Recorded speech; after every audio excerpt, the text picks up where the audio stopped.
ఒక అడవిలో ఒక భక్తుడు దేవుడు ప్రత్యక్షం కావడం కోసం ఘోర తపస్సు చేస్తున్నాడు. ఎంతకీ దేవుడు ప్రత్యక్షం అవ్వడం లేదు.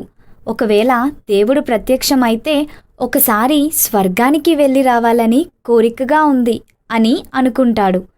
ఇంకొక కోరిక స్వామి, నాకు జీవితాంతం బ్రతకాలని, ధనం కావాలని అడుగుతానని స్వార్థంతో తపస్సు చేస్తూ ఉంటాడు. 3 వసంతాల తరువాత దేవుడు ప్రత్యక్షం అవుతాడు. ఏమి కావాలి భక్తా? ఒక కోరిక మాత్రమే కోరుకో అని అంటాడు. క్షణం ఆలోచించకుండా భక్తుడు, స్వామి స్వర్గం చూడాలని ఉంది అని అడుగుతాడు.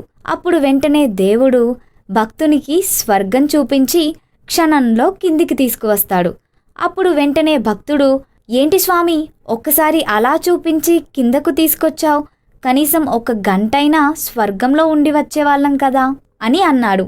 అప్పుడు దేవుడు, భక్తా నీవు ఏమి కోరుకున్నావు? స్వర్గం చూడాలని ఉంది అన్నావు, చూపించి తీసుకొచ్చాను. నువ్వు ఉండాలని కోరుకోలేదు కదా, చూడాలి అన్నావు, చూపించాను. నీ కోరిక తీరిందా అని అడిగాడు. అప్పుడు భక్తుడు, స్వామి ఇంకా ఒక కోరిక అని అడిగాడు.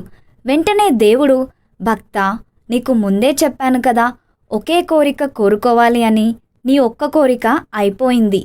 ఇక నీవు జీవితాంతం తపస్సు చేసినా నేను మళ్ళీ రాను అని దేవుడు వెళ్ళిపోయాడు. స్వార్థంతో చేసేది భగవంతుడి పూజ అయినా సరే ఆ ప్రతిఫలం సంతోషాన్ని ఇవ్వదు. నిస్వార్థంగా అందరూ బాగుండాలని కోరుకుంటే అందరిలో మనము ఉంటాం కనుక మనం కూడా బాగుంటాము.